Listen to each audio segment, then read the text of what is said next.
আজকে বাংলাদেশ স্বৈরাচার মুক্ত হয়েছে, কিন্তু স্বৈরাচার দোসর মুক্ত হয়নি। আর স্বৈরাচার দোসর মুক্ত হয়নি বলেই রাজনীতি আজও কলঙ্কে, আজও সেখানে শৃঙ্খলিত। সমাজের, দেশের, জাতির প্রতিটি ক্ষেত্রটা শৃঙ্খলিত।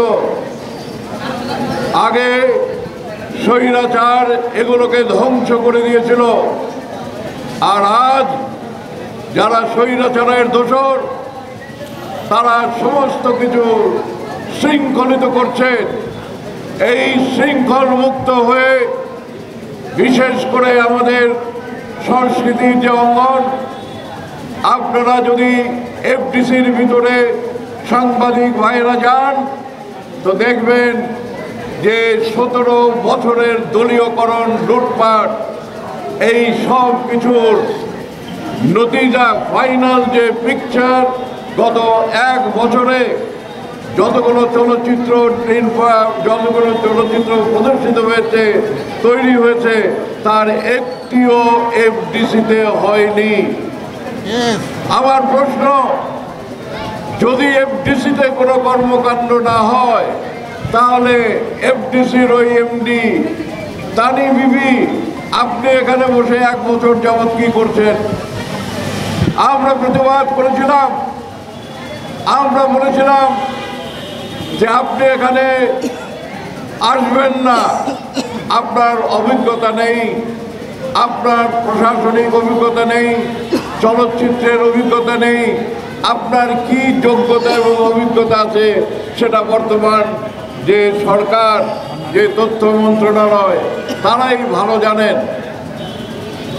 আপনাকে শেষবারের মতো বলতে চাই, স্ব-ইচ্ছায় আপনি এফডিসিতে প্রবেশ বন্ধ করে দিন, নইলে আপনি একজন মহিলা, আমরা চাই না যে কোনো নারীর সম্মান হানি হোক।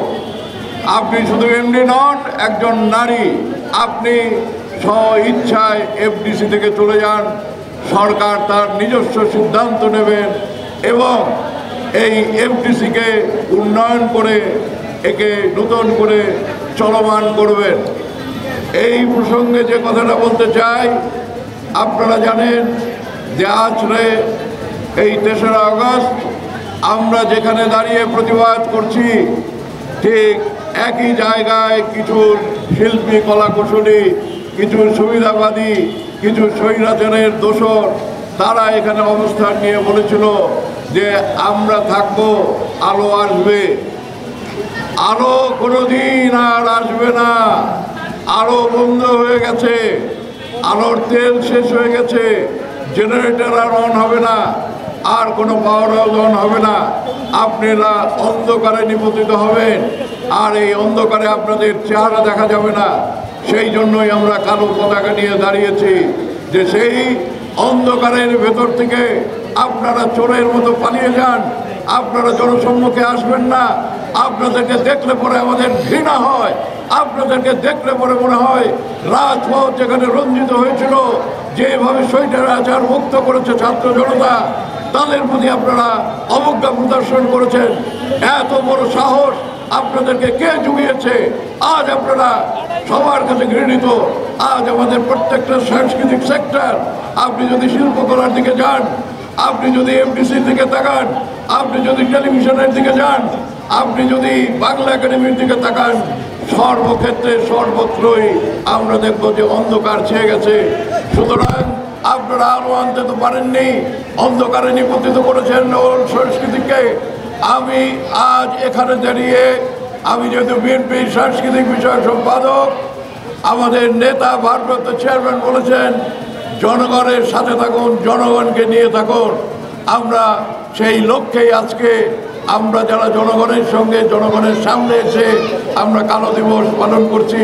পাশাপাশি যারা এই চলচ্চিত্র শিল্পের সঙ্গে জড়িত, তাদেরকে সঙ্গে নিয়ে, তাদেরকে সাথে নিয়ে আগামী দিনের জন্য চলচ্চিত্র শিল্প আবার নতুনভাবে ডিজিটাল প্ল্যাটফর্মের ভিতর দিয়ে তৈরি হতে পারে, সেই লক্ষ্যে আমরা নিবেদিত হব।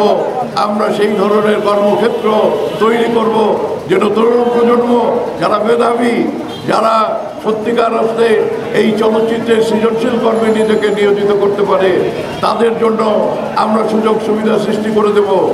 আমরা এখানে কখনোই চাইব না দলীয়করণ করতে, কারণ এই ক্ষেত্র হচ্ছে সংস্কৃতির ক্ষেত্র, হচ্ছে মেধাবীদের জন্য। যেখানে আন্দোলন শুরু হয়েছিল মেধারা কোটা, আমরা সবাই বলেছিলেন মেধা মেধা, এবং সেই মেধার কারণেই আজকে এই দেশ, এই জাতি স্বৈরাচার মুক্ত হয়েছে। আগামী দিনে আশা করি আমাদের একটাই দাবি থাকবে, দেশে গণতান্ত্রিক পরিবেশ, জনগণের গণতান্ত্রিক অধিকারের জন্য বাংলাদেশ জাতীয়তাবাদী দল বিএনপি যে সংগ্রাম, যে আন্দোলন করেছেন, সেইটার ধারাবাহিকতায় গিয়ে পয়লা জুলাই থেকে 5ই আগস্টের যে কার্যক্রম, তার ফলশ্রুতিতে আমরা পেয়েছি স্বৈরাচার মুক্ত বাংলাদেশ। আগামীতে আমরা চাই একটি গণতান্ত্রিক, একটা জনগণের রাষ্ট্র, জনগণের অধিকার জনগণকে ফিরিয়ে দিয়ে একটি নির্বাচিত সরকার এই রাষ্ট্র পরিচালনার দায়িত্ব নেন এবং রাষ্ট্র পরিচালনা করেন। আপনারা কষ্ট করে আজকের এখানে আমাদের সহযোগী হওয়ার জন্য আমি সাংবাদিক ভাইদের অনুরোধ করব, আপনারা উপরের ছবিগুলো দেখেন, যারা যারা এই দোষর আছেন তাদেরকে বলে দেবেন যে আপনারা জনসম্মুখে আসবেন না, আপনারা এফডিসিতে প্রবেশ করবেন না। আপনাদের প্রতি আমরা ঘোষণা করেছিলাম শুদ্ধি অভিযানের কথা, যে আপনারা আপনাদের অন্যায়কে, আপনাদের যে নৈতিক স্খলন হয়েছে সেগুলো স্বীকার করে ক্ষমা চেয়ে নেন, জাতির কাছে ক্ষমা চেয়ে নেন আপনার পেশাগত অবস্থানে। আপনারা কেউ সেটা করেননি, আমরা সেটা কিন্তু আগামীতে আপনাদের বিরুদ্ধে আমরা দাঁড়াবো। আপনারা কোথাও প্রবেশ করতে পারবেন না, কোথাও আপনাদের ঠাঁই হবে না। ধন্যবাদ সবাইকে।